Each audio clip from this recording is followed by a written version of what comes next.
Powai 1 BHK 77 lakh रुपये, Borivali 1 BHK 72 lakh रुपये, गोराई 2 BHK 66 लाख रुपये।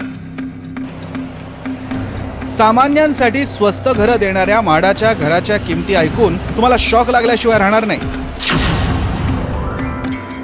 मे महिन्यात निघणाऱ्या या लॉटरीसाठी घरांच्या किमतीत म्हाडानं भरभक्कम वाढ केली आहे।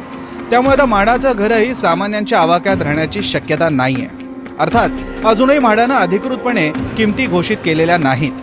आजच्या घडीला पाहिलं तर मार्केट रेटशी जर कंपॅरिझन केलं तर तिथे बिल्टअप एरियावर मार्केट रेट सध्या 17,500 17,000च्या जवळपास आहे पर स्क्वेअर फीट। आपला जो रेट आहे तो 10,000च्या जवळपास आहे, म्हणजे तो 9,000च्या जवळपास आहे। बोरिवली अंधेरीसह इतर ठिकाणीही अल्प आणि मध्यम गटातली घरं बांधून तयार आहेत। त्यांच्या किमतीही 2 वर्षांच्या तुलनेत भरमसाठ वाढल्या आहेत। मागाठाण्यात 1 रूम किचनसाठी 11 लाख मोजावे लागतील।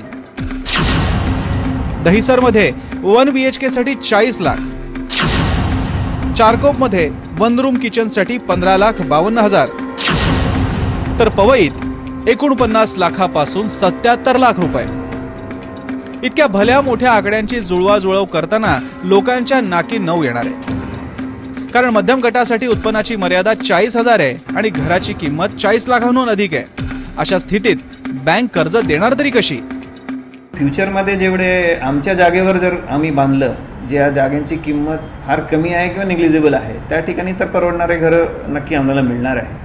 पण जर बाजारभावाने जागा घेऊन बांधायचं झालं तर नक्की हे आम्हाला लोकांसाठी परवडणारे घरं मिळणार नाही। म्हणून नवीन जे DCR आहे त्याच्यामध्ये प्रपोजल की आम्हाला शेअरिंग बेसिसवर घरं मिळावा, आणि जर शेअरिंग बेसिसवर आम्हाला घरं मिळालं तर थोडेसे कमी दराने, आम्हाला फार कमी दराने मिळणार, आणि ते मग आम्हाला बाजारात अफोर्डेबल दराने विकता येईल लॉटरीमार्फत। मुंबईत सामान्यांच्या घराचं स्वप्न म्हाडानं पूर्ण केलं, मात्र वाढलेली महागाई, जागेच्या किमती आणि रिअल इस्टेटची बूम पाहता यापुढे घराचं स्वप्नच राहण्याची शक्यता आहे। मयूर परीख, ABP माझा, मुंबई।